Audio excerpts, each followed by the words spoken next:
Guys, welcome. It's the local soccer show coming to you and brought to you by Milan Weekly Podcast. Guys, today I'm really excited. Guys, fantastic guest. Someone that I've personally been listening to, and he's accompanied me on my drive to work, my drive home in the morning. He's really, guys, uh, sports talk radio royalty, and I'm not puffing his feathers because he's on the show. He knows, he knows how we feel about him. He's always made time for the little guys like us. We have the fabulous Tony Marinaro with us today, and we're going to talk local soccer, something that he's really passionate about, and has also a son who plays in local soccer, which is really exciting as well. And I'd like to pick his brain as parent, professional, and lover of the beautiful game, which is calcio. But before we start, guys, we need to thank, of course, our sponsor for the local soccer show. It's Evangelista Sports, guys. Please check them out. They're the mecca for calcio gear here in Montreal. If you're not in Montreal, they do ship pretty much everywhere. Guys, check them out. Serie A gear, EPL gear. There's great specials on last year's gear. They're starting as European soccer tradition to get the gear that's going to be worn the following season. A lot of the leagues came to an end. We're excited for next year. But tonight we focus on the local soccer scene and what's going on. We'll talk different topics with Tony, and I'm sure, as Stevie P always does, we'll get him going. We have Presidente in the background. Presidente, let's get us going and bring in Tony.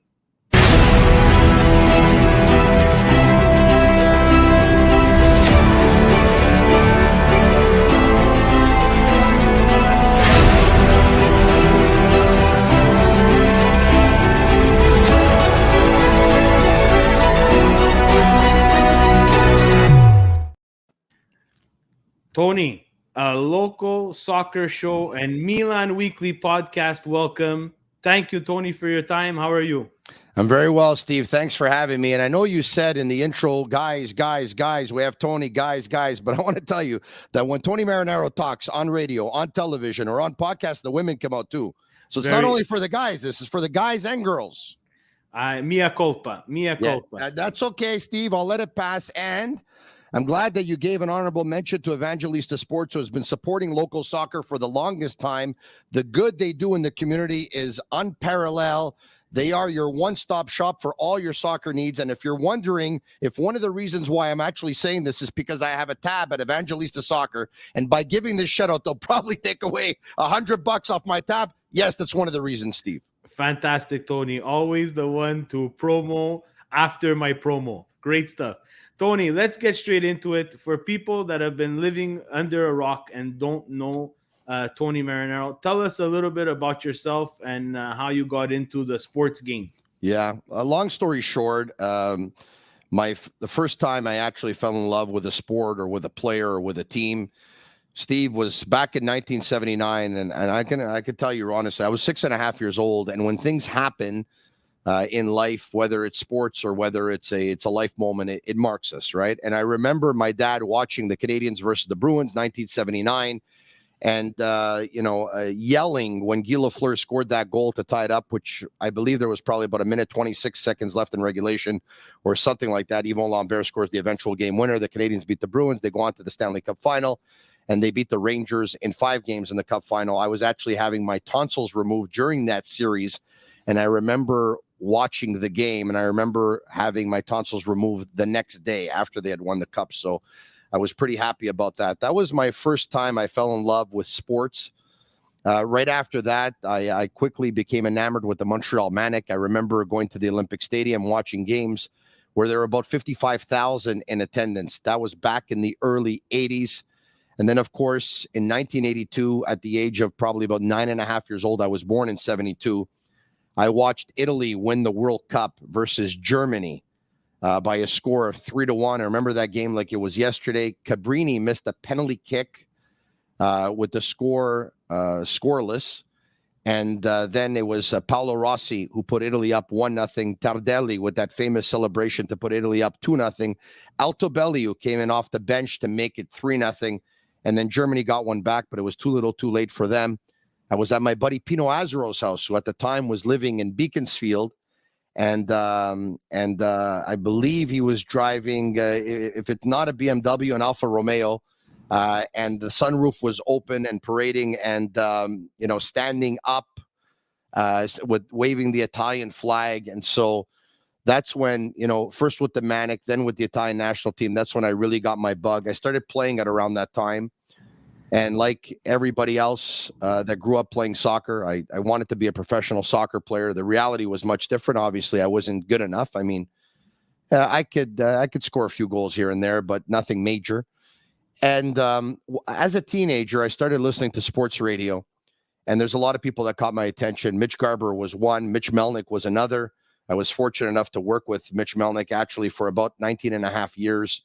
And the late Ted Teven. He's really the personality that I love the most. He gave me the bug for sports radio, and I knew after listening to those gentlemen that's what I wanted to do for a living. So I tried to pursue it. Pino Azaro gave me my first opportunity. He was hosting a show on CFMB back in the day, AM 1410, Montreal's ethnic station. On Sunday nights between midnight and 2 o'clock in the morning, he approached me. He said, Tony, I'm going to be doing this part-time on Sundays for a couple of months. I know you're passionate about it. I need your help. Can you give me a hand? I said, I'd love to. And doing that, I knew then, even more that this is what I wanted to do. And then in 2002, I got an opportunity. I had met Wayne Buse, who was the general manager at Shome FM at a golf tournament. And about a year later, he moved on to join the Team 990 as their sales manager. And he sent me an email and he asked me if I wanted to help out. And they wanted to open up a post-game show to compete with CJAD. And he said, I want you to do it. And I said, look, I'm not good enough to do that. And he goes, no, you're good enough. Don't worry about it. And I wasn't. And he said, I want you to do it, but I can't pay you for it. And I said, I don't care. And I did that for about a month on a volunteer basis. And then he said, you know what? It's going well. We have some people that have picked up some advertising. And so we have some money coming in. We'd like to open up a pregame show. Would you like to do it? And I said, okay, I'll do it. And I did that. So I did a pregame and a postgame for another 3 or 4 months after that. Then finally, there was enough money to come in that came in to open up a couple of jobs for afternoon radio because all the station had at that point was a morning show. And there were 7 people auditioning for the job. And he said, why don't you throw your name into the hat? And I said, well, I'm not good enough for that. And he said, look, we're doing the auditions 2 at a time. You'll make it an even 8th and you never know. So I did so. And in the end, when all was said and done, myself and Joey Elias were chosen to be co-hosts of the afternoon drive. I did that for 2.5 years. I then did morning show for 2.5 years. And then I ran my own midday show called the Montreal Forum between 10 to noon, Monday to Friday for about 14 years. So I was there for about 19 and a half years. And then I moved on to go on full-time with my podcast, The Sick Podcast. And I also have a collaborator role on BPM Sport, French radio, and TVA Sport, French television. So here we are.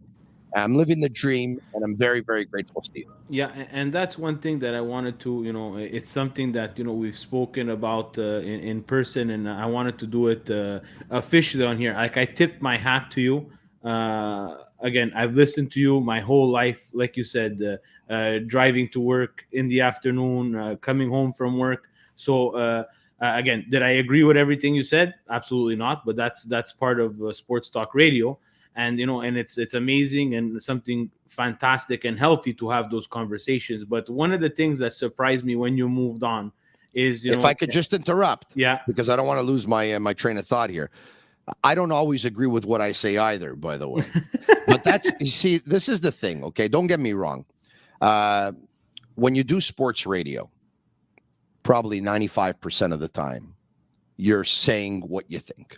Maybe even 99% of the time. But it's happened to me. It's happened where I sat down, and it happened more in the first 10 years than it did in the last 10 years, where I sat down with the program director and I would come in and he would say, so what are you going to talk about today? And I would say, and he says, so what do you think about it? This is my opinion. Well, he says, that everyone's thinking the same thing. Everyone shares your opinion. So it would be great for the show if you'd go the other way. So now this conversation is taking place probably 30 minutes before I go on air. And now I have 30 minutes to try and convince myself of going with a completely different opinion something that I don't agree with, but I have to try and be as convincing as possible. So I'm trying to convince myself of something I don't believe for the benefit of the show. Now, it's rare that that happens, okay? Because it's very, very tough. And sometimes my opinion is not the opinion of other people anyway. So I don't have to change my mind. But yeah, go ahead. I just Yeah. want to answer that. No, and then I was going that direction, where before social media and everything, that was the original trolling was that where you Yeah. would go against the grain to get a reaction. Because I remember speaking to you once, and you told me, and I never forget this, and I've used it myself as well, Steve. Not everybody can like you. You need the people to dislike you as well, so that you Wow. can create conversation. And now with social media, it's a different ball game. But another thing that I tip No, my hat. if I Yeah, can, Steve, I don't think you need people to dislike you, because in a perfect world, I'd love for everyone to love me, but that's just not reality, yeah, right? Especially when you're very outspoken, you're very opinionated. I don't hold back. I don't care who I offend. It's just the way it is. It's probably yeah, closed a lot of doors in my life, but I don't care. At the end of the day, I need to be true to myself. I need to look at myself in the mirror and say that I'm a real person. I'm not a hypocrite. Say yeah, what you want about Tony Marinaro, is not a hypocrite. I'll tell you exactly where I stand, where I feel, and how I feel. But here's the deal. Um, Not everyone has to like you. Not everyone has to hate you. But for me, what's most important is that I want as many people possible listening to me. yeah, That's it. If they like me, great. If they don't like me, that's unfortunate. I'd rather, have it that they like me, that everyone likes me. But once again, it's not reality. no, But they listen to me. yeah, And that's what's important, because the second people stop listening, you're out of a job. yeah. Tony, you said about the different challenges and along your route, and we'll touch on this a little bit before we get to the meat of the podcast. But you had to switch from English to French. Now it's a big hot button topic here in La Belle Province, as always. And I tip my hat because, as you can see, Tony Marinaro and Steve VP are her real Anglophones. How did you find that transition to switch from speaking in your native in your mother tongue, which is Yeah. English, and you're more comfortable with, to French, where you'd have to almost not that you don't speak French well, but Yeah. like myself, we find ourselves translating a lot. Yes. So my French isn't perfect. As a matter of fact, my English isn't perfect. And I was still able to hold on to a job for 20 years doing English radio anyway. But here's the deal. When I made the transition, there were people that thought I was going to fall flat on my face. I'm happy to say today, 1 year in, actually less than a year, because I started on French radio on, I believe it was the 28th or the 29th of August. It was the Monday, so which it was one of the two. And I started on French television on the 19th of September. All right. So it's been less than a year. It's probably been 9 months for one and 8 months for another, or whatever. Okay. There were people that thought he's not going to be able to pull it off. His French is not good enough, and he's going to be crucified by the public. That's not knowing the Francophone listener or the Francophone viewer. The Francophones are very, very passionate sports fans, extremely passionate. What they want more than anything is they really appreciate when you make the effort to speak their language. Whether I make a mistake with a verb, with a noun, féminin, masculin, whatever, it doesn't matter. They so appreciate the fact that I make the effort, and I knew that. And so when people told me that it's not going to work out for you, because believe you me, people told me, and even people in my family told me, you're going to see, it's not going to go well. And I said, we'll see. So I know the public, and I know that what they want is the effort. And I was more than happy to give them the effort. As a matter of fact, I was going to take it so seriously that at one point I said, okay, I'm gonna hire a tutor, and I'm gonna have them come over to my house, and I'm gonna try and learn the language. And I have a couple of mentors, and one of which said to me, "Don't change who you are. Um, you're not going to be perfect, but people love you that way. And so one of the things that really helped me, though, Steve, is growing up as a kid, as a Montreal Canadiens fan, watching games at the age of 6.5 on. I watched a lot of games on television in French. I listened to a lot of games on radio in French. I watched a lot of TV shows in French. I read the Journal de Montréal every day, and that helped me a lot. It really, really helped me a lot. And I'm glad I did all those things. And I'm glad I'm able to speak French. I'm glad I'm able to understand French. Look, I'm not the most educated guy in the world. I never went to university. And if kids are listening and watching today, folks, if you can go, because that piece of paper never hurts, never. But I also believe a lot in the school of life.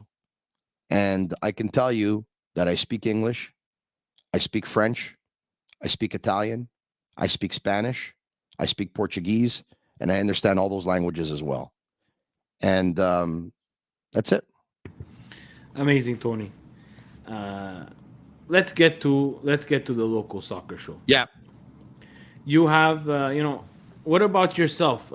Playing as a kid, you said you wanted to be a professional soccer player. Did you know? And then again, reality Yeah. kicks in. That just Yeah. was not in the cards. But with your sons, did you ever coach? Did you ever Yeah. were you involved in local soccer? I was. So when my boys started playing, I have two boys. One's 20, one's 18. And they were probably about 4.5 each. Got them enrolled in obviously recreational soccer out of LaSalle, where I live. And I coached them for a couple of years. And, there were great moments. They really were. I still watch the tapes every now and then. That's when the kids are having the most fun. And I got to tell you, a lot of parents thought I was a good coach because I was probably living my dream through my kids at the time, and I was very into it and all that stuff. I look back today, I don't think I was a very good coach at all. Yeah, I had the passion. I'm passionate about everything that I do. But, you get caught up in that whole thing with the parents that, they want to win every game. You want to win every game. They want to win every tournament. You want to win every tournament. They want to win every festival. You want to win every festival. And that's obviously winning is fun. But it's there's no use now to put, pressure on young kids or whatever, even older kids. I mean, everyone talks about development. It's a sexy word. Everyone throws it around. A lot of people try to preach it, but very few people do it, and very few people are good at it. Yeah. And I look back and I could tell you that I don't think I was very good for development. If I would coach today, I know a lot more today than I did 15 years ago. So look, I was passionate. But when you're a parent coach, there's two ways it can go. Either A, you end up being that parent that favors your kid more than any other kid. Or B, you end up being harder on your kid than anybody else because you don't want anyone to say that you favor your kid. And that was me. To the point where I look back and I have a serious regret that I think I took some joy out of my kids' soccer lives when they were 4, 5, 6, because I was a little bit harder on them, And so you miss an empty net. So you miss an empty net. We should laugh it off, And so, I look back, and although I'm happy I did it because I lived some good moments of helping out, and I'll always help out. If anyone needs help, I'll always help out. But it's a lot more fun, or was for me, not coaching, being a parent, watching the game, and not being afraid to applaud for my son when he scores a goal or he makes a great play, or my sons to do so. You know what I mean? Yeah, I agree with you, and I'm living exactly what you said right now as a parent coach for my son. I took that direction of being a little harder on Gianfranco than everybody else, just because that's what I think is benefiting him. But who am I to say? Like you said, Tony, am I a good coach? I don't know. I would love for someone to tell me, hey, what you're doing is not good, and this is how you can try to fix it or learn to fix it. But unfortunately, our system's not set up like that. And Mhm. you hit the hammer on the nail when you said development is a sexy word. Development by these local soccer clubs, Tony, is being used as window dressing. They throw it around just to make themselves feel better. But in reality, I don't think that they really believe in that, because then you would not have to scour the city to go get the best talent possible to form a team, right? So, but Yeah, we'll touch that a little bit later. What I do want to pick your brain about there. Sorry, I don't have a comfortable chair like the Sick Podcast has for you, so I need to I adjust sometimes. I just got this gaming chair about a month ago, so I didn't have one for the longest time either. With your sons, Tony, Yeah. and we've had the pleasure of talking on a personal level off cameras. They were very successful at local soccer. They moved on to bigger and better things. At what age did you start looking for different pathways for your kids? Good question. I would say that I was always looking ever since they were probably like 9 years old. I was always looking for more. Whatever more they could do, better it was. If it was a camp locally, no problem. Let's put them in a camp. If it was in a camp overseas, let's go put them in the camp overseas. If it was to go play tournaments outside of Quebec as an add on to another team, let's do that. Like, for example, my eldest, at one point, he was an add on for a team out of Toronto called Toronto Atletico. Jaden Nelson played on that team. It was a 2002 team. Jaden Nelson, who now plays in Norway, previously used to play for Toronto FC. So, for example, make the trek down to Toronto and have him play in that tournament. Make him meet other players. Make them play in other tournaments. Play in the Mundialito, for example, when they were 9 and 10 years old. Went to the AS Roma camp when my eldest was 9. Went to England to play in a tournament or play some games with both my boys. To answer your question, I would say that um, starting as young as 9 years old, I was always looking for something more, and I figured, you know what, more feathers in your cap, better it is. And they were awesome experiences, all of them.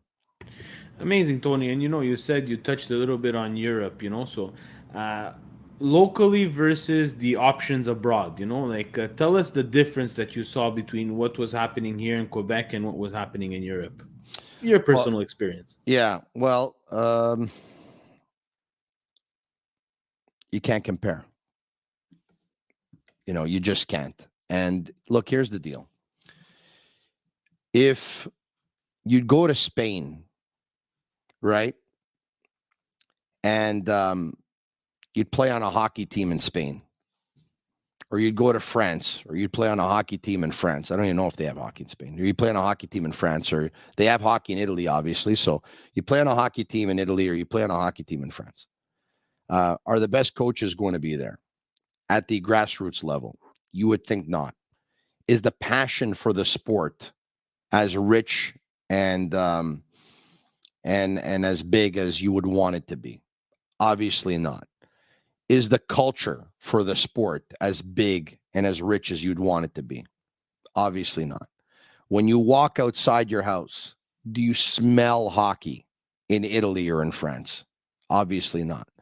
Well, it's the same thing for soccer in our country. It's grown and it's going to continue to grow. And it took a nice step forward with Canada qualifying for the World Cup. And it'll take maybe 3 steps forward with Canada co-hosting the World Cup along with Mexico and the United States in 2026. And I think our results are going to be better. But it's not the same. In Europe, soccer is life. In Canada And in Quebec, soccer is, for the most part, a recreational sport. And so it's very, very much different. You take a look at kids, and I'm not gonna say I'm not. For the most part, I've watched a lot of practices, and you take a look at kids practicing soccer in Quebec. It's a practice. Some of them give 100%. Some of them give 90. Some of them give 80. Some of them give 70. Some of them give 60. Not really any repercussions, whatever. Some of them arrive on time. Some of them arrive late. Some of them arrive 2 minutes before. Some of them step onto the field 15 minutes later. Usually not really any repercussions. But those players probably won't dare to do that in Europe, because in Europe, there's not 20 players or 18 players like you'll find here on a team. In Europe, there's thousands of kids that can play. And if you're not going to take it seriously and you're not going to be a disciplined athlete, we don't need you. You're gone. Next. You're gone. Next. Here, if the player's a good player, they can get away with whatever they want. We need you. We need you. We need you on the team, because if you're going to be on the team, the fact that you're a really good player makes us a really good team. The fact that we're a really good team is going to attract other players. The fact that we attract other players is going to make our team better. We need to qualify for AAA. We need to stay in AAA. We need to go to the Nationals. We need to win this tournament. We need to win that and all that stuff. So in Europe, they just take it a lot more seriously. There's you have to be they live it. They live it 24 hours a day. When kids aren't playing soccer here, whether games or practices, is it on their mind 24 hours a day? I know that every kid is different, but you know what? A lot of them like to play PlayStation. A lot of them like to play Xbox. A lot of them like to go to the cafe with their friends. A lot of them like to hang out downtown. A lot of them like to just go for an ice cream. A lot of them have other interests. And I'm not telling you the kids in Europe don't have other interests. Of course they do. But football is on the back of their mind 24 hours a day. And here it's not. Yeah, and a good point. Which leads me to a segue to my next question. Like, we're structured here at local soccer in terms of club level. In Europe, it's more the academies, and we know that the Quebec Federation and soccer, and the Quebec Federation for sure doesn't really like that word academy very much. You're going to get me in trouble here, I think. Yeah, I'm pretty sure they don't recognize it. Give us your opinion. Seeing both the academy side and boroughs and city local clubs. Like, is this, Tony? Is this becoming a cash cow, and that's all what it is? All right. So some will argue that private academies are a cash cow. That it's just a reason so that a private academy could charge $3,000, $4,000, $5,000 a year to play soccer, and that it's a business. And I'm sure it is. As a matter of fact, in the United States, there's many private academies that bring in big, big business. They make hundreds of thousands of dollars per year. All right. Can we say millions, Tony? I think it's millions. And some can make millions. Now, I agree that you don't necessarily need private academies in certain cities, in certain provinces. You don't. But it all depends on what the system is, what the structure is, and whether or not it's working. And in Quebec, the system that we have, it works for everybody. But not everybody is the same level. There are different levels. There are players that have something that other players do not. And so if you take a look at our system right now with club teams, and they practice, let's just say, 2 to 3 times a week, and they have a game, and let's say every practice is about an hour and a half, and the kids can't stay longer because there's another practice scheduled after them. So if the kid wants to stay to do extra time, to do extra drills, to stick around with a coach. He can't because that coach probably has another session to do right after, or that coach has to go somewhere else or whatever. Field time is already allotted to somebody else. Our system isn't perfect. The way the system is set up and has been set up for the longest time is that it appeals to the masses. So it's a much better system for the average player than it is for the exceptional player. And in the end, what ends up happening is that the exceptional player, because he can't get more than what's being offered, their level ends up dropping a little bit and it ends up evening out. And, if you think that's a good system and if it's a system that works, okay. Personally, I say this. I say the appeal of private academies is that private academies usually don't have all age groups. And if they don't have all age groups, and if they don't have 3,000 players and instead they have 200 players, at that point, you can get extra training. You can get things from a private academy that you can't get from your club. So I'm going to give you an example. You're a couple of teams in the academies. You're 5 or 6 teams and, 5 or 6 girls teams, 5 or 6 boys teams, and you're about 200 and 220 players or whatever. Now, all of a sudden, you're not a club that has more teams than that. You're not a club that has more players than that. You can stay longer at practices. You can show up a little bit earlier. You can work with a coach. The coach doesn't have to be on the field all day and all night. It's different. You can do special individual training, which is specialized training. You can end up getting games that are more meaningful games. Like I take a look at some scores every now and then. Okay, in different age groups. I saw some scores in the past couple of weeks. 12-0, 14-0, 13-0. That's not fun for anybody. It's not. No. How much better are the players going to be when they're playing in games that are 14-0? Now, someone who's going to defend the system is going to say, yeah, but you don't have to run up the score. Yeah, but you can tell your team to stop at 5. Yeah, you can tell your team to pass the ball around and to work on certain things and this and that and whatever and all that stuff. And I understand all of these points. But why don't we just say that the system, in this case, it's broken? The system is flawed. It's flawed. Yes. Not completely broken. It's flawed. All right? So when you have a private academy, what they can do is they can go out and they can play other private academies, and they can go out and they can play other teams. They can go out and they can play out of their age group, which is something that in Quebec you can't do, right? If you're U13, you're U13. If you're U14, you're U14. Now, someone listening or watching can say, yeah, but you can still have other games with other teams. When? Like when? You're playing every Saturday or you're playing every Sunday or whatever. Your schedule's made. Chances are you're not going to play 2 games in the week. And then when you are, when are you going to play? You're going to play during the week. At which field are you playing? It all becomes very complicated.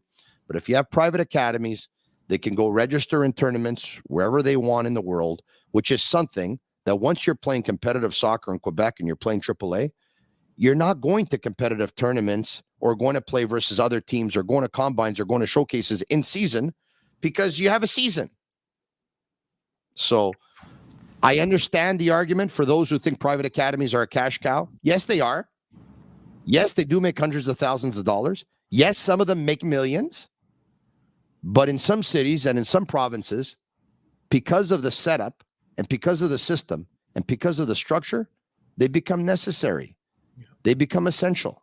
Yeah. Do you think, Tony, again, we're not here to talk about the local soccer club versus academy, but like the talent identification.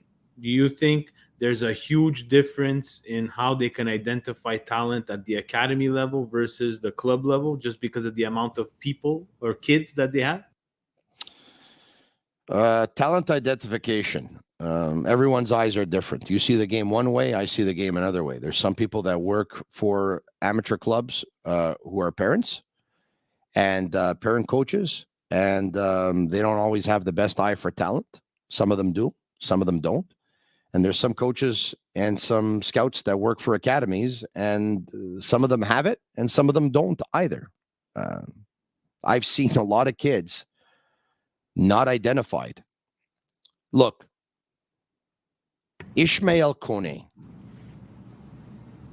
played for Saint Laurent U21 AAA.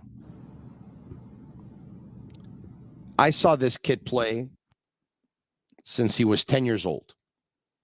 He played for NDG. My friend Tony Pulcini was his coach. He's a 2002 born. My eldest was a 2003, but early on, he used to play 2002. So would we meet up at tournaments, because my son was playing in Lac Saint Louis, this boy was playing in Concordia, and so we'd meet up at tournaments. I knew when he was young, this kid had something, but he got better and better and better and better every year. When he was 15 with NDG, he was absolutely phenomenal. Then he moved on to Saint Laurent, and he played with them during the 16, 17 at the Nationals and stuff like that. This kid was passed up by the academy 3 times. Not once, not twice, 3 times. And I'm not the only one, by the way, but when I saw him play, I told everyone this kid's European material. All right? I said this kid's European material. I saw him play a game August 17, 2020. Marcel Lorrain Field in Saint Laurent. His Saint Laurent U21 AAA team played Fabros. They beat them 5-1. He scored 3 goals, 3 different ways. One on a free kick, one with his left foot, one with his right foot. And I was with 2 friends of mine, and we both agreed he was European material. And people were watching, and I told people watching, this kid is European material. Then a couple of years, this kid's going to be in Europe. Really, really, you think so? I know so. This kid had something that other kids didn't have. He was a difference maker. He was a different breed. He had an amazing relationship with the ball. It came easy to him. It looked like he was playing soccer on the street. For fun. For fun, okay? Now, there's games where you go up against another team, the other team has the ball the whole game, they win 3-0, you look at them, you say, well, you know what? Look, I'm not going to pretend to be perfect, because I'm not. When it comes to soccer, I can humbly say, I believe. I'm not even going to say I have a gift, but I'm going to say this. I know how to identify talent, but it's very simple. And I'll give away the secret to the caramel bar right away. I don't get influenced by when kids play a bad game. I don't look at their bad games, because bad games, anyone can play them. I look at their good games. I look at their very good games. I look at their great games. I look at their amazing games. When kids do stuff that other kids can do, for me, that's the eye opener. This guy just scored 3 goals 3 different ways, and it looks like he's going at 75%. This kid just, you know what, instinctively bicycle kick. I've never seen anything like it. That's something. This kid just went around 4 players like they're not even there, yada, yada, yada. This kid makes everyone around him better. This kid's got compete level that the others don't have. This kid's got a drive that, like, I concentrate on the exceptional things that they do. When they don't play well, I close my eyes. I don't pick up the phone, call somebody. Yeah, I saw him. He's not that good. Whatever. It's over. It's over. Because you know what? In Quebec, very unfortunately, and this probably happens in other provinces as well. I can't speak for other provinces. I don't live in other provinces. I live in the province of Quebec. I can tell you there's people that are just dying to get on the phone with other people to tell them that a kid that they heard some good things about is not that good. He's not that good. He's going nowhere, And what we need in this province is we need people with a background in soccer who have done it before, who have lived it, who have played it, who know it. We need them to back our players with talent more. We need them to help them more. We need them to get them tryouts in Europe more, to get them tryouts in Scandinavia. We need them to believe in them the way they wanted others to believe in them when they left 10, 15, 20 years ago. That's what we need. Yeah. We need to be fans of our players. We have a lot of good players in Quebec, a lot of good ones. There's a kid right now, well, there's several boys that play in the Ligue 1 Quebec on that Saint Laurent team. Up top, between striker, on the right, on the left, and behind the striker, they got 4 offensive players. By the way, they have many good players. I'm just talking about offensive players right now. They have Loic up top. They have Josue. They have Wesley, and they have Yan. These kids, they can all, in my opinion, at the very least, they can play an MLS Next Pro CPL. Eyes closed. Yeah. But, yesterday there was a tweet that went out, or a couple of days ago, there was a tweet that went out from Ligue 1 Quebec, which put a video of Yann Toily's goal that he scored versus Celtics. He went around 4 guys like they weren't even there. And I've seen this kid. By the way, he's one of the kids he's a young man. I think he's 22, but he's one of the players I most enjoy watching right now. This kid has a gift. Okay. And I know that, sporting director and the technical director and everyone at the club are pushing for him, but we need more people to push for a kid like this. All right. Because this kid deserves more. Right. And a couple of days ago, once again, Ligue 1 Quebec put out a tweet and they showed his goal. And by the way, credit to them for doing so, because in previous years, they haven't been very active, our federation or Quebec, showcasing their players, showcasing the league, showcasing the talents. And we're starting to see more and more of it. And I jumped on board right away, and I went and I retweeted and I put, this kid is a phenomenal talent and he's a great kid and he deserves an opportunity, and I hope somebody gives it to him, right? And then there were other members of the media that jumped on and they started saying the same thing. This is what we need, but we also need technical directors, sporting directors all over the city, all over the province. We need people to get on board. We need to give these kids some advertising, some publicity. We need to help them. Yeah. We need to become a community instead of empire building. We need to become a community and celebrate that. Yes, some other clubs will have some talented generations, like you're explaining right now at Vilson, that need to be celebrated. Yeah, and I want to go back to something, because your original question, because when I start rambling, your original question was about talent identification in clubs versus talent identification versus academies. Okay, so how is it that an overweight sports radio host who doesn't have a job in soccer, who's just a parent, who loves to go out and watch his kids play and other kids play, go to a field on several occasions, recognize this talent, tell a bunch of people he's got to be playing in Europe, placed a couple of phone calls myself, reached out to a couple of MLS coaches myself.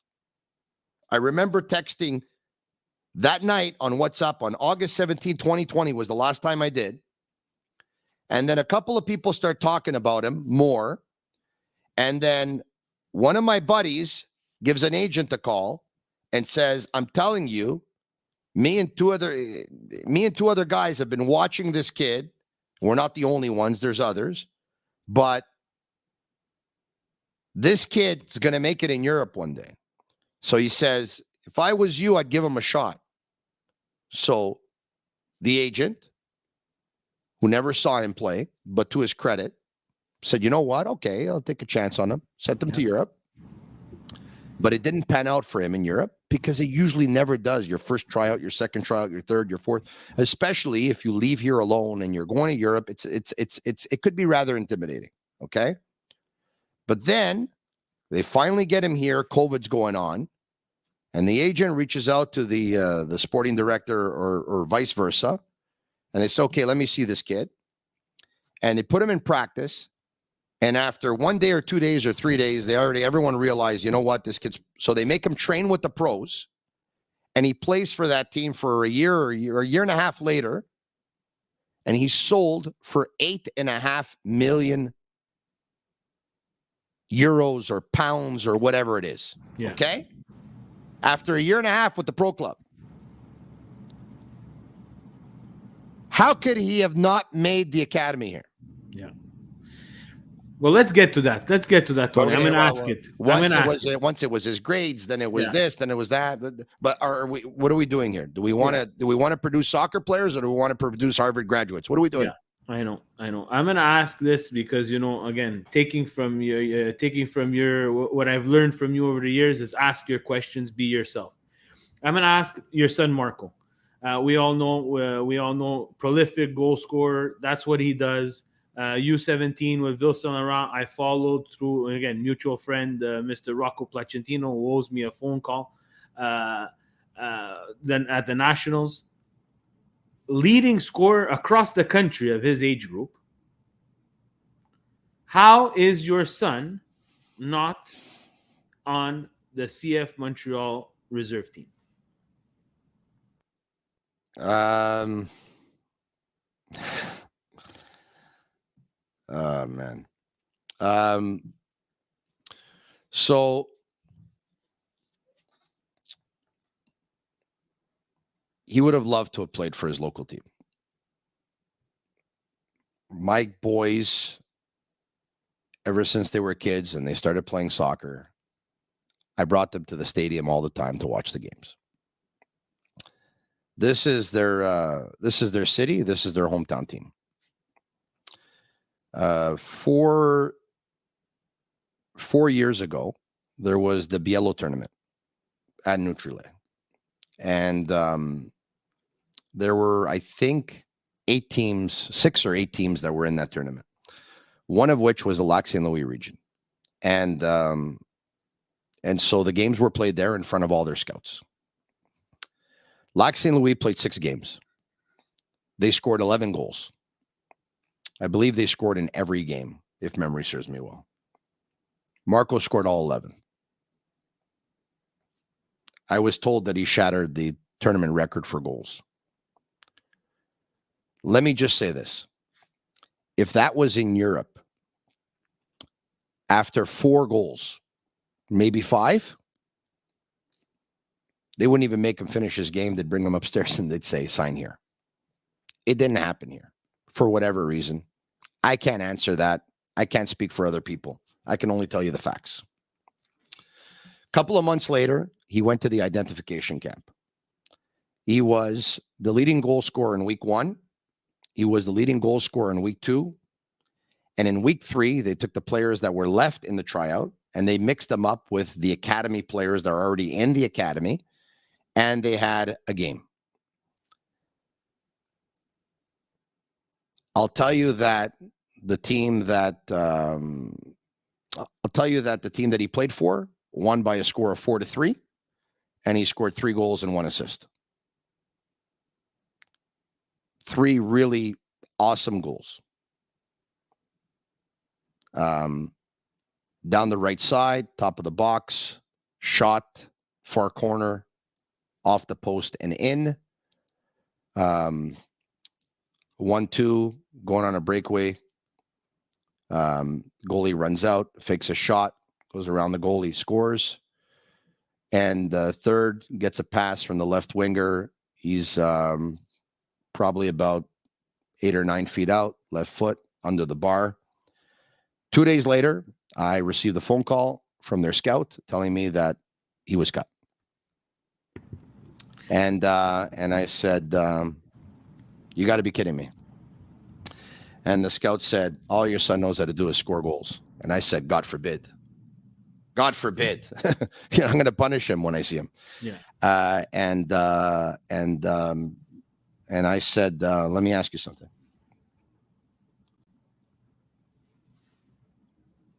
What was the score? And he said 4-3. I said, how many goals did he score? He said 3. I said, if you take away his 3, what does the score end? 3-1. I said, well, that's right. So I wasn't happy about it. And, I told them how I felt. And then they said that, we can't deny that he's got a gift. He knows how to score goals. So, we'll agree to train him twice a week. And I said, you're going to make him play games. And they said, yeah, okay, we'll make him play friendly games. And the first game that he played the final 40 minutes, came in, scored a terrific goal versus Servette Academy out of Switzerland. The second game that he played the final 40 minutes and scored an awesome goal. The third game that he played, he came in the second half, and they were winning 1-0.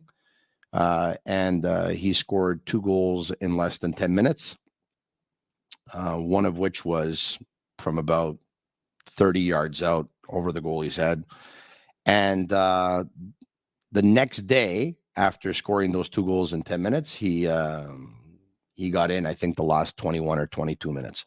Anyway, after those 4 games, of which he played 40 minutes, 40 minutes, 40 minutes, and about 22 minutes, he had more goals than anyone else that was on that team. And I got an email from them saying that they were changing up the way they were going to do things, and no longer could he play friendly games with them because kids on trial were not allowed to play friendly games anymore.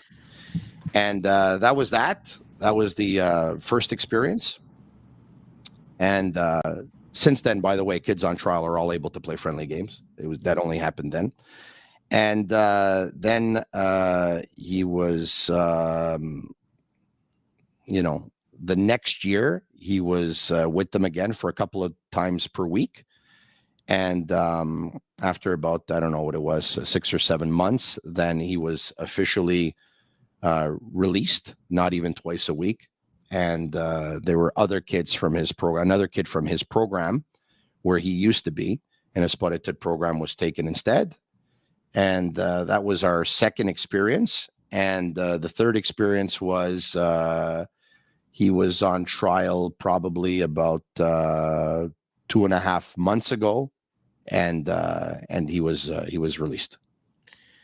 This is gonna be again, it's something that I'm not understanding, and again, why do we keep on doing this to ourselves? It's something that goes on from the grassroots level, and now, speaking to you firsthand at the pro level, we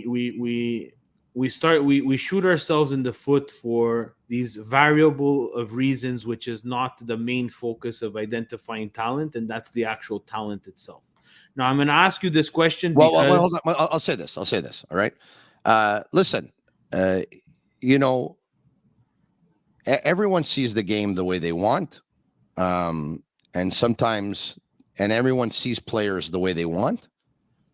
Mind you, to see a player, you have to open your eyes, because some will probably close them on purpose.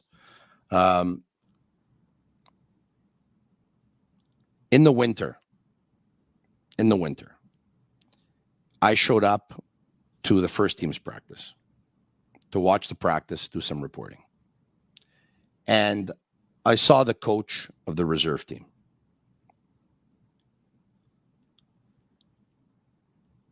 I went up to him. I said hello. He said hello. We talked. Everything's okay. And he asked me how my boys were doing, and he asked me if they played soccer. My son was the leading goal scorer in Quebec in his league. Yeah. He played 1 year up in the Quebec Cup. His team won 3-0. He scored 2 goals. He went to the Canadian Nationals. He scored 4 goals in 4 games. He was the leading goal scorer of the tournament. He played in the final. He scored a goal and an assist. They won 3-1. And he was on trial while all this was going on. He was on trial with Inter Milan's U18s, which unfortunately didn't make the team. But while this was going on, he was on trial with Inter Milan's U18s. And the coach of the reserve team asked me if my son was playing soccer. I don't know what to tell you, Steve. That's worrisome. It's I'm gonna speak for you, and I'm gonna say that's something that it needs to be further looked into, because we cannot have that. I can ask you that question because I don't need to know that information. That's a question you ask someone that you're meeting for the first time. Uh, for him not to make that correlation and understand where your son is in the local game, especially in your backyard. We always speak the Canadians need to look in their backyard for talent because we need that talent. Well, in soccer, it's the same thing. We have a backyard of talent, but again, I need to ask you this question, Tony. Is there something that your son did wrong, or is this unfair treatment towards your son because you're a media personality, or there's See, I don't want to go there. I don't, like I don't know. Like I don't want to answer for other people. Just like I said, he scored 11 goals in 6 games out of all of his teams, 11 in front of them. Yeah. They didn't sign him. He went to their identification camp 4 months later. He led everyone scoring week 1, week 2. And in the final game, he had 3 goals and 1 assist in a 4-3 game. They didn't sign him.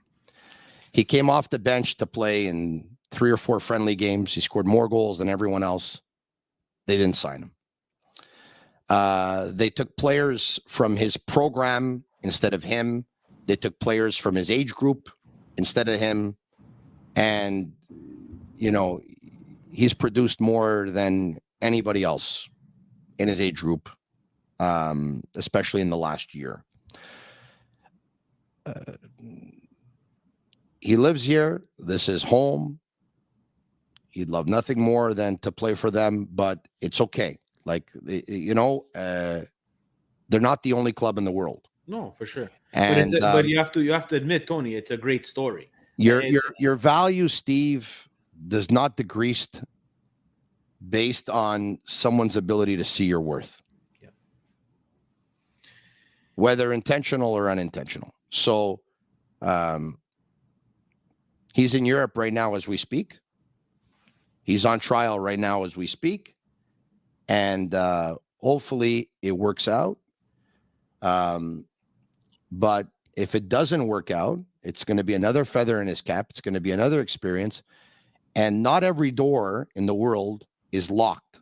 Yeah. Sometimes you just have to push.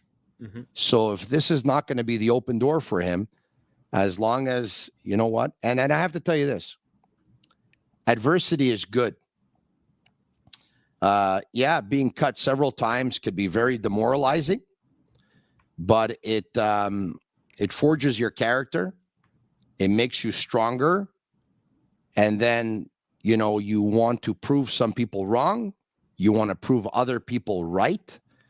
And now you get used to battling, because when things always come your way, at that point, you don't battle, you lose your inability of fighting. And so it's all good, Steve. Okay. It's all good. Understood. I respect that. I mean, it's not good when, you're the leading goal scorer in the country and someone asks you if your son plays soccer. I mean, that's not good. But other than that, it's all good, Steve. Yeah. So as someone who's been around that reserve team, and again, unfortunately, local soccer show doesn't get that privilege. What's your assessment of that reserve team? Are there any players or coaches that they're developing that have a chance to hold on a second. You can go watch the games. It's open for everybody. I just don't know when they are. So. Oh, no. But, that's you can find it on the Ligue 1 Quebec website or whatever. But yeah, no, they Ligue 1 Quebec, of course, all the games are all open to everyone and stuff like that. So you were saying? No, my question is from your assessment of being able to watch the reserves because your son has tried out for them, or and for you the sick podcast that you do with the focused on CF Montreal.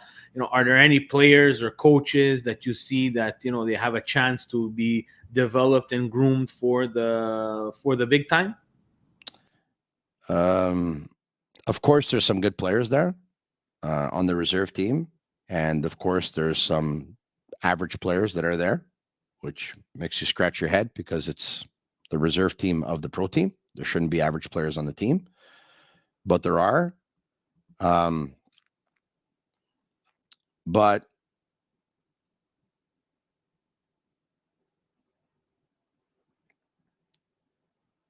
it's pretty hard to look good the way they play. They don't play very well. There's a total disconnect between the players. There's a flawed system, and even when players don't look good, I don't. It's not all on them. They just go watch a game and watch the way they play. There's some good players there, like I said, but they don't play. So put it this way: they won their first game.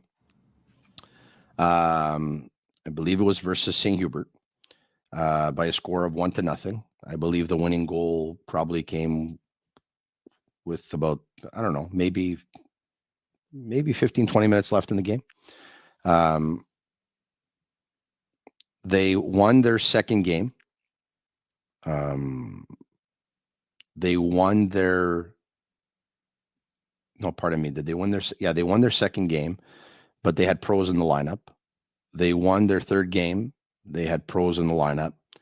And in their last two games that they didn't have pros in the lineup, they lost 2-0 to MRO and they lost 3-0 to FC Laval. When they have pros in the lineup, they're able to win some games. But even with the pros, like some of the pros that have played, they haven't always looked good. And so are the pros not good players? No, I don't think that's the case. I think it's just they don't play very well. But you asked me, and I hope that they play better going forward, because a team that trains 5 days a week, that has the facilities that they have, that has the infrastructure that they have the resources that they have, there's no reason why you shouldn't, right? And it is an academy and a reserve team that every kid in the city would want to get into. So but you asked me about the coaches. An academy is not just to form players. It's also to form coaches. It's also to form staff. All right? I'm not going to give you an opinion here. I'm going to ask you a question. Okay? My question to you is, if you owned a team or you ran an academy, would the head coach that you're going to put to coach that reserve team, would he be somebody whose previous experience was that of a director of a region to put together programs? Or would it be somebody who was a football coach, someone who was a soccer coach? Yeah, I understand where you're going. For me, no, answer the question. Would you hire a soccer coach, or would you hire someone who worked for a region who put together programs? No, I would hire a soccer coach with experience. So then you said it, not me. Yeah, and that's the big flaw. Also at the local level, at the grassroots level. Yeah, we're so concentrated again, and we're so concentrated on the beautiful world of development. We want to develop the players. Yeah. We want to develop the players, but no one, Tony. Yeah. No one from Soccer Quebec, besides having to have you go through these grueling licensing programs, no one is truly invested in developing coaches and staff. Sandro Grande is an excellent development coach. My son played for him when he was at Les Étoiles de l'Est. My eldest did for quite some time. We talked about development being a sexy word, and not everyone follows up on it. I can tell you they followed up on it there. They didn't even win too many tournaments back in the day because Sandro would not make his team cut corners. It was ball on the ground and you play. He was and is a very, very good development coach. Sylvain Asquette is an assistant on the reserve team. He's a very, very good soccer mind as well, and a developer of talent.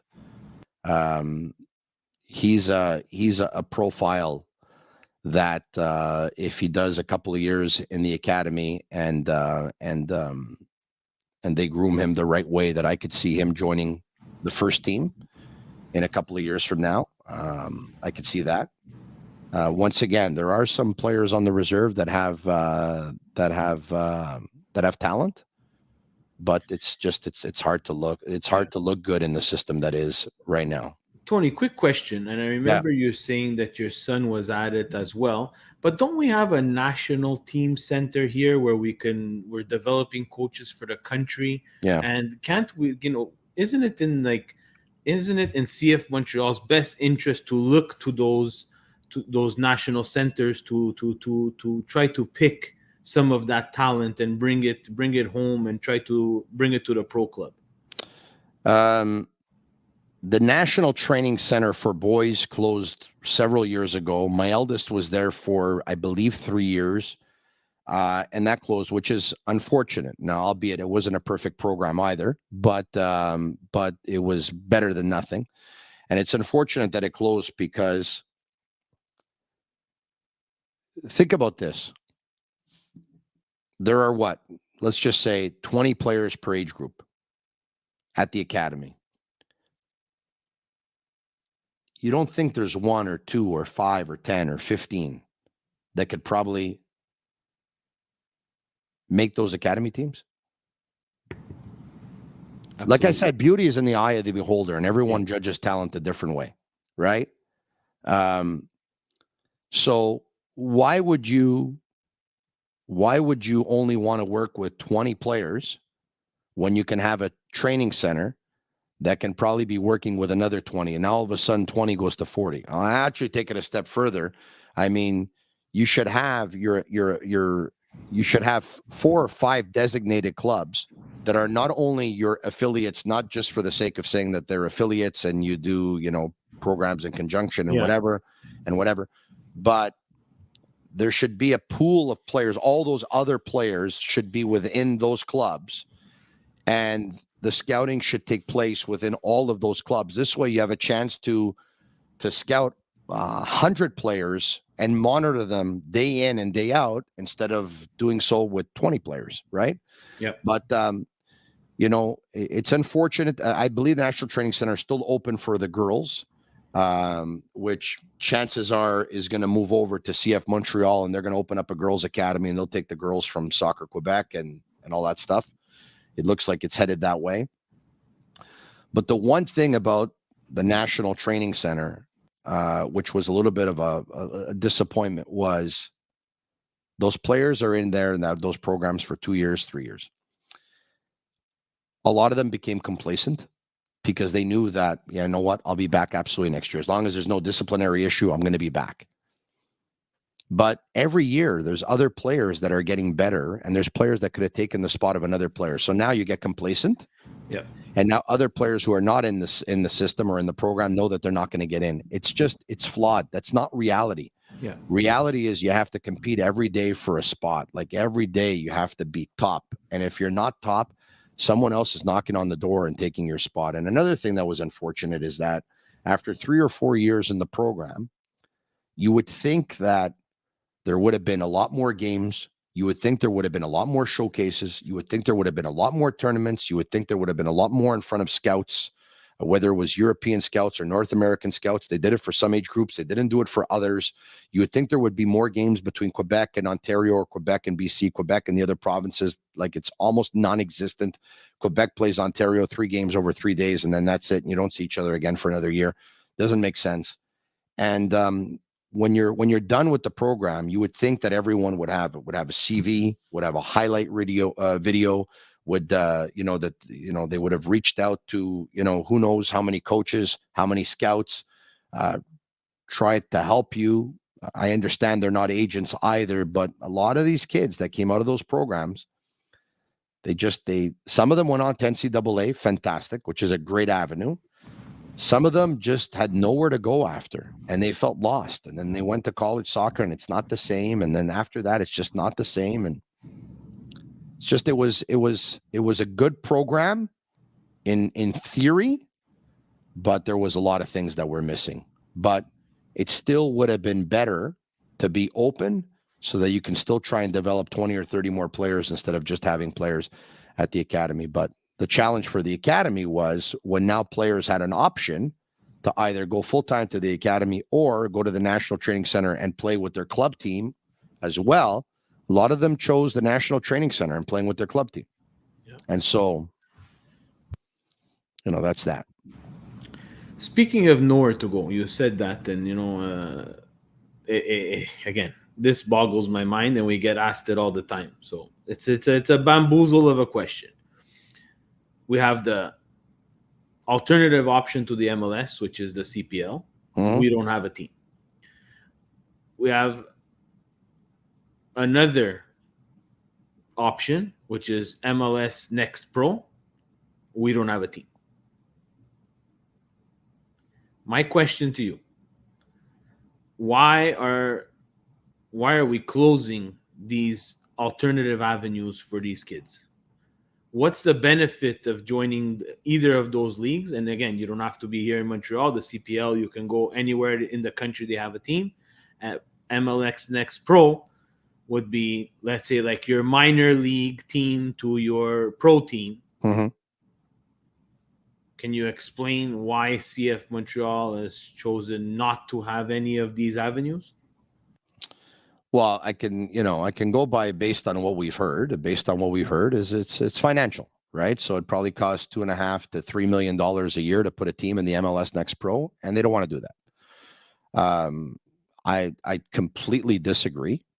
I think it's totally wrong, because I am convinced that it will help you develop a lot more players than your current structure is developing.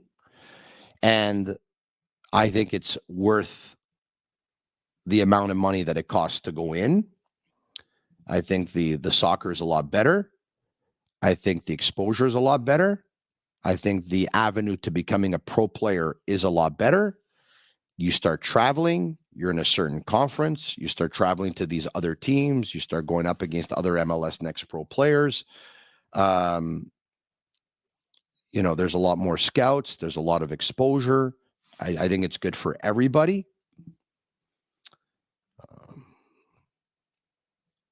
But then, you have to invest in your players. You also have to pay them. You have to pay the players. The players right now are not being paid in Montreal. The academy players or the players that play in Ligue 1 Quebec are not being paid by CF Montreal. Should note that there are clubs that play Ligue 1 Quebec that do pay their players. All right. They do not. So now you have to pay your players. You have to bring in top coaches. You have to pay them the way top coaches are paid.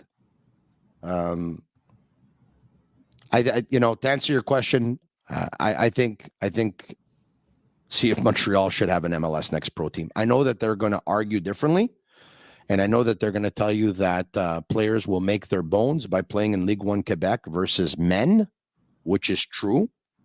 All right. But let me ask you something. How do you think you become a better soccer player? Playing in a league versus every single player that wants to be a pro soccer player and that trains soccer every day, or going up against men who know they're never going to play pro soccer, many of them work during the day, show up to a couple of practices per week. Some practice 4 times, some practice 3 times, some maybe show up twice.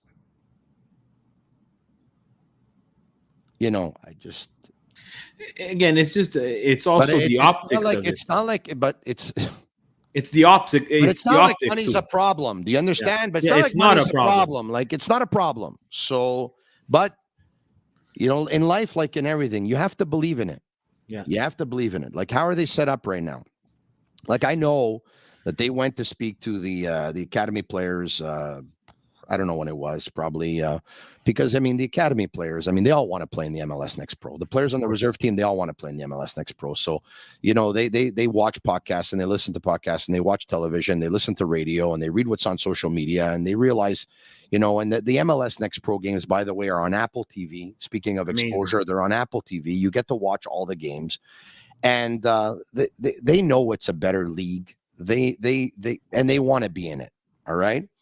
So they went to talk to them. Management went to talk to them probably about a month and a half ago and said, listen, you're in the right league and this is good and believe us. But if you listen to everything they say, a lot of the interviews, a lot of the answers, basically what's going on is they identify. This is the way they identify. They identify or they go forward with players who are usually selected to Canada's U15 teams and U17 teams. And those are the players that get a push. So the ones from the 15s that are on a Canadian team for a program, they'll end up training with the 17s. The ones that end up representing Canada at the U17 World Cup, well, they end up being called up to the first team every now and then and totally bypass the reserve team. So that's their way of identifying. And you know what? I mean, that's I think it's flawed, but I mean, but that's their way, and that's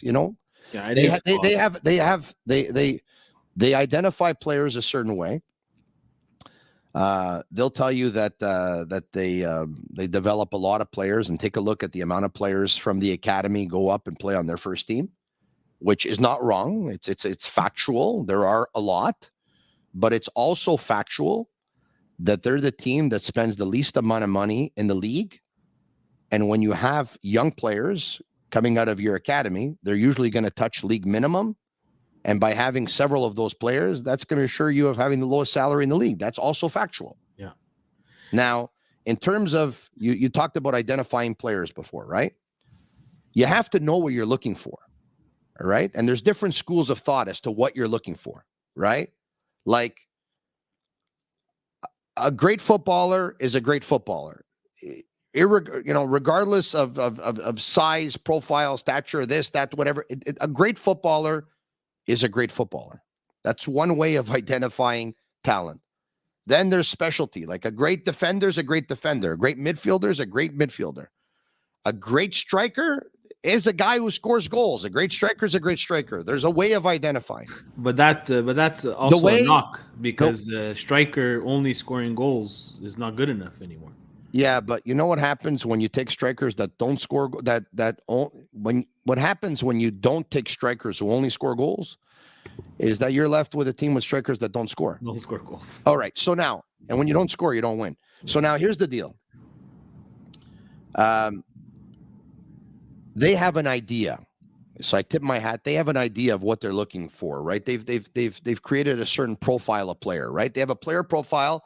And, 5 or 6 years ago, there was another technical director. He had one ideology.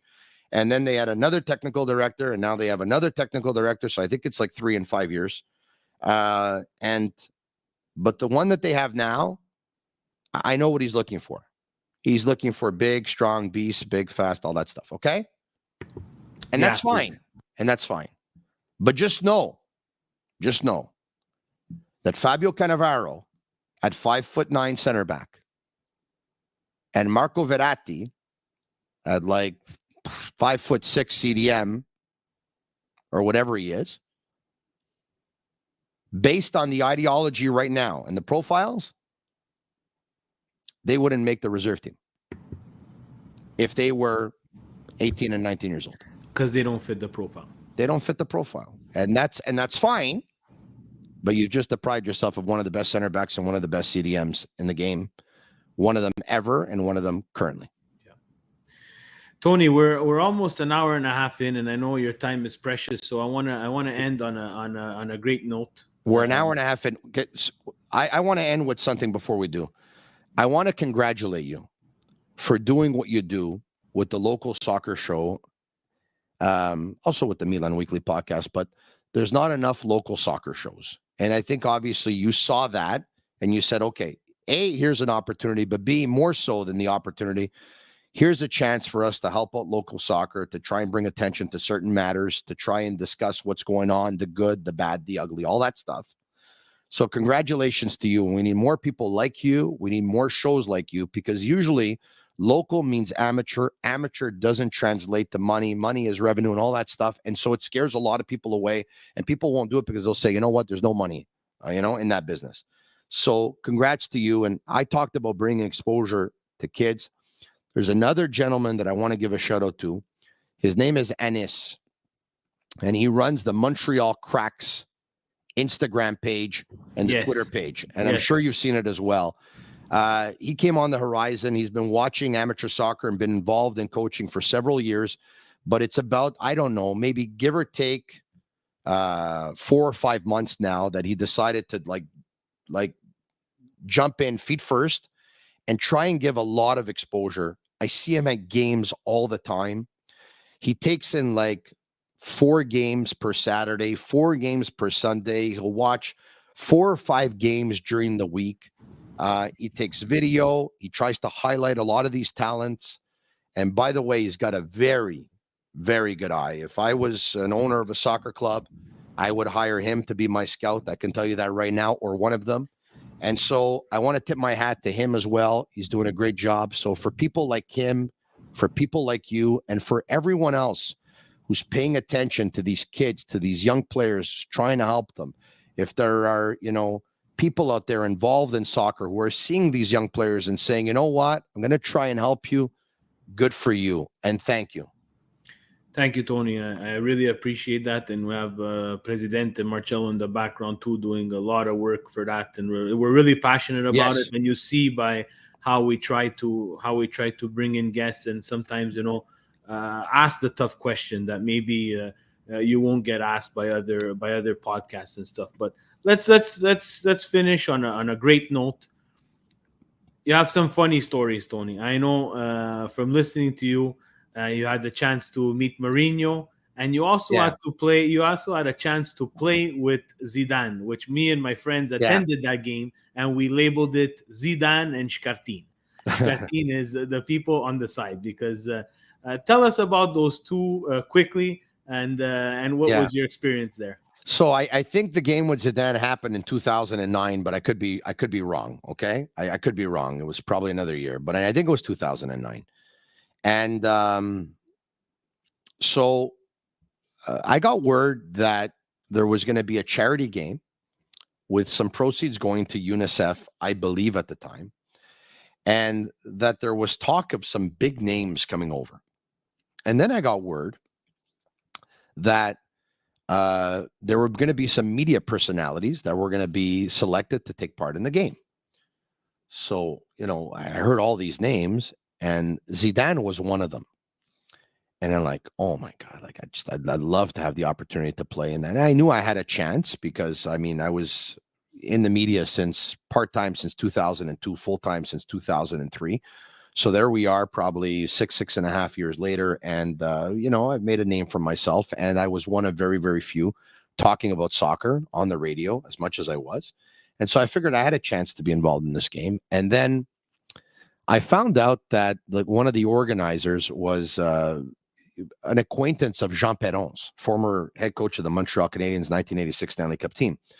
So I reached out to Jean. I said, Jean, I've heard about this game and stuff like that, and I've heard about someone. I've heard there's a connection to you. And he says, yeah. He says, a friend of mine's running it.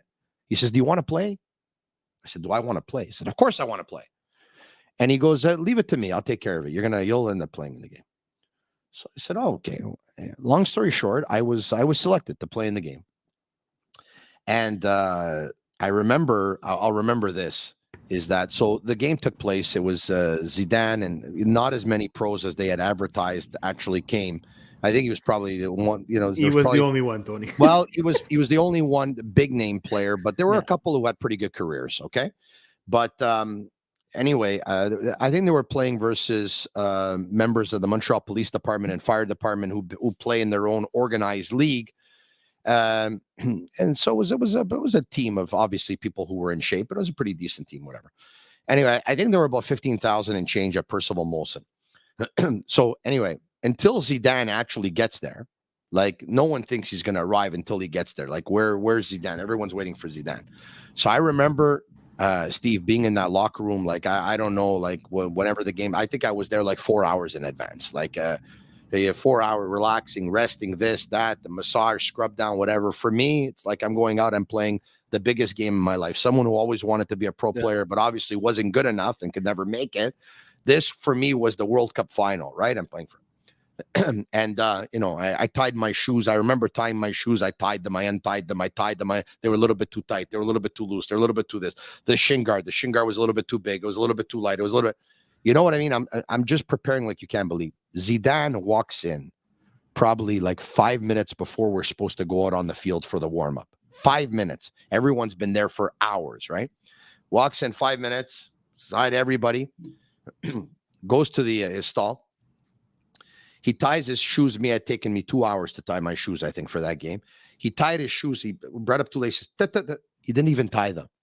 Like he didn't even tie them, or he just, it was 2 minutes later. Okay, guys, go out, have fun. That was the pregame speech by the coach or whatever. And he goes out on the field. He does his warm up. And naturally, I know everyone's looking at Zidane, right? So if I'm going to go in the rondo with a couple of players and there's 6 different groups, which group do you think I'm going in? Zidane. Naturally, of course. So I take the opportunity to bounce the ball off the shoulder a couple of times, this and that, whatever. I try and keep up the ball more than 4 times. It dropped on the floor. I don't know how many times. But anyway, all to say is this guy here. So we all took it as the game of our lives. We were all playing in the World Cup final, but he took it as I'm here for fun, right?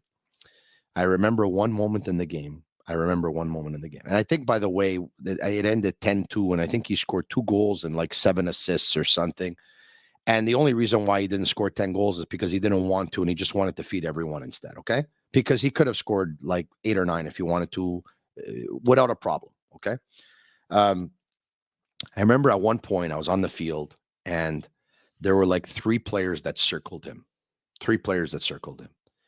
And I'm like, how's he going to get out of this tight spot now, you know? I think he gave a step over once or a step over twice. And at one point, he like flicked the ball in the air, and 2 players actually ran to confront him, to tackle him. They ended up knocking into each other and like falling on the ground. He just got out of the ball. He's an artiste. He's poetry in motion. Like it's like we all know that he's one of the greatest players of all time. But like when I had a chance to see him playing in a game for fun that everyone was approaching as a World Cup final, and he was toying with everyone and laughing on the field, and he wasn't even trying. I don't even know if his shoes were tied, much more than that.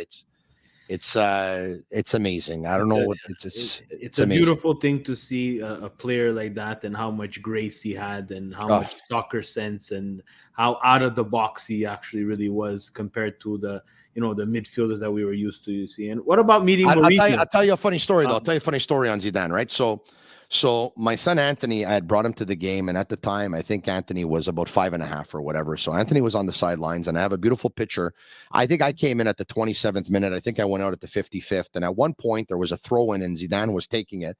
So while he came over to the sideline, and I was there with my son, I said, Anthony, say hi to Zidane, and someone took a picture. So we have a beautiful picture, right? So years later, he comes back with Real Madrid as coach, and they're training at Nutrile. So a friend of ours got us into the practice who had ties with Real Madrid. So, but I had to work that day. I couldn't make it, but he brought my son, Anthony. So at the end of the practice, Anthony says to Zidane, "Hey Zizou, mon père a joué avec toi. My father played with you." And this is like probably, I don't know, 7 or 8 years later or whatever it was, right? And he goes, oui, c'est quoi son nom? He goes, Tony Marinaro, je connais pas. Jamais joué avec lui. Yeah. Pretty funny. Amazing. And meeting Mourinho quickly, Tony. Meeting Mourinho, I'm working English sports radio, and I get an email one day, and the email goes as follows: "Hi Tony, my name's Tom Angelitti. We don't know each other, but we do share mutual friends. I'm a former Montrealer. About several years ago, I moved to Lugano. I'm a professor, and I teach at the American School in Switzerland, high-end prep school in Lugano, about 45 minutes from Milan. And I know that you're a big Inter Milan fan, and I know that you love Jose Mourinho.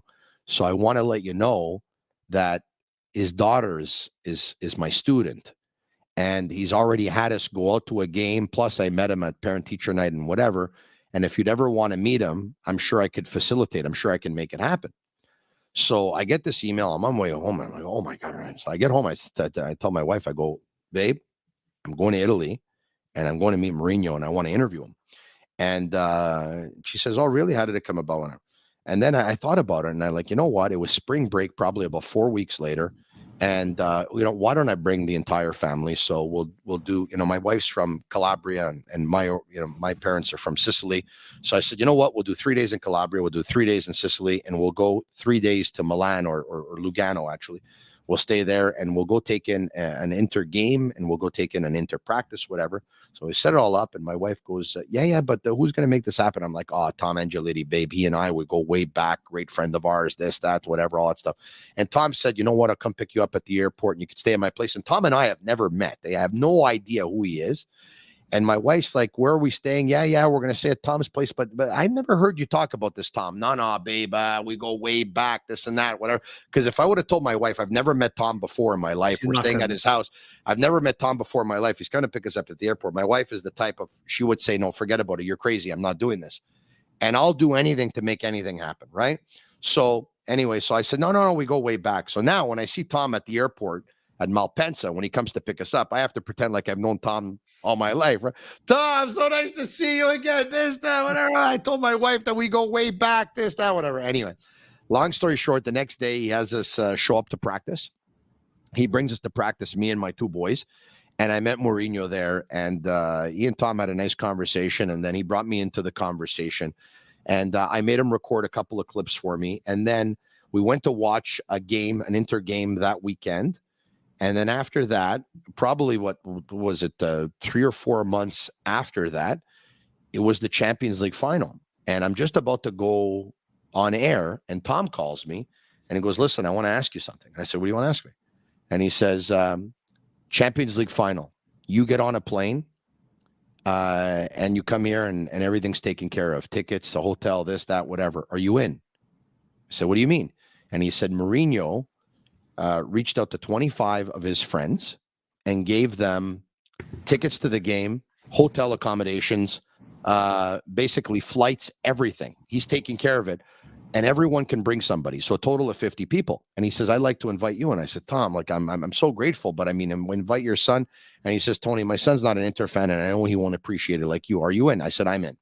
So all I had to do was get myself to Malpensa Airport. And then there was another flight that was all taken care of for us that brought us from Milan to Madrid.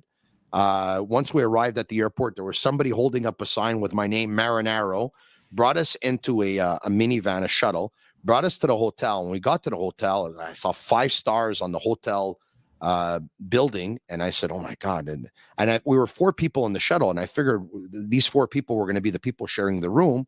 And no, when we got there, we each had our own individual room. So I probably got there, by the time I checked in, it was probably everything was like it was like a Friday late afternoon or early. And I called my wife. I go, you're not going to believe this, but I mean, there's marble all over the floors and in the bathroom. Like, this really is a 5-star place. That was Friday night. Went for a steak on Friday night. Saturday was the game at around 9 p.m., I believe, Madrid time.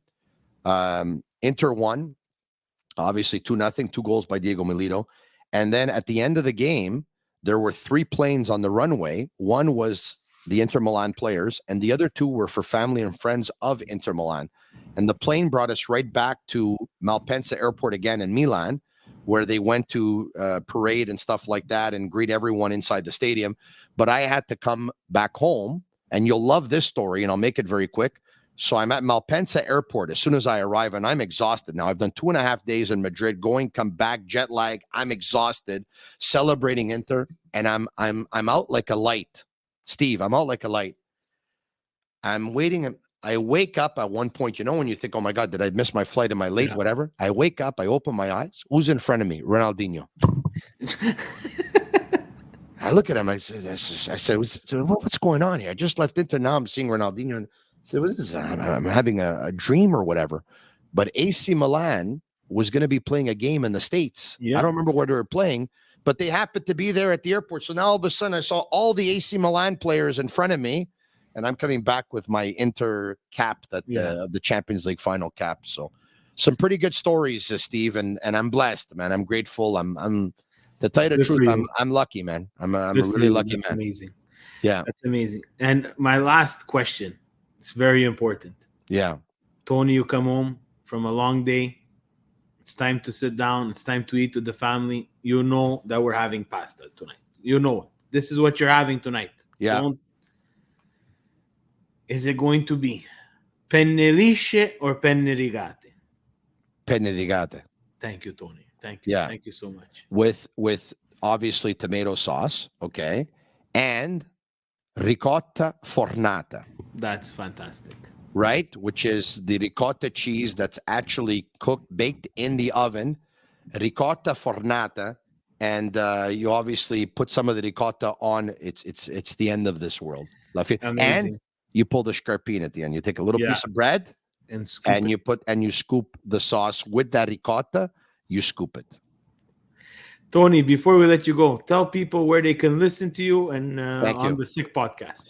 Yeah, so you can hear me on the Sick Podcast and watch me on the Sick Podcast because we obviously have a YouTube channel. The Sick Podcast goes live Monday to Fridays at 10 p.m. and it's basically a Montreal Canadiens podcast. Now, throughout the summer, we might change things up a little bit where instead of having a minimum 1 hour podcast, we'll probably have a minimum 30-minute podcast. Maybe not all podcasts will be live. Maybe some will be recorded. But throughout the entire hockey season, we are live Monday to Friday, 10 p.m. for at least 1 hour. But we go pretty much year round. All right. And I also started about 3 months ago or so. Or maybe 4 months ago, or maybe even a little bit more. I started a CF Montreal podcast as well, which sometimes we go live, sometimes we record, and you can find CF Montreal podcasts on an average of 2 times per week, maybe. And that you can follow those, of course, on Twitter. And that's also a separate YouTube channel that you can follow as well. You can subscribe. It's absolutely free. Amazing. Tony, I want to thank you so much. I want to thank everybody who tunes into the local soccer show. Thank you to Milan Weekly Podcast. Guys, please subscribe, turn on those notifications. Make sure that you're getting the content that we create here, especially for you guys to spread the word about, the local soccer show. Tony's great, the Sick Podcast. Subscribing, commenting, interacting with shows like us really helps us with the famous YouTube algorithm that everybody's trying to solve. So, guys, thank you very much. Thank you to Evangelista. Presidente, take us away.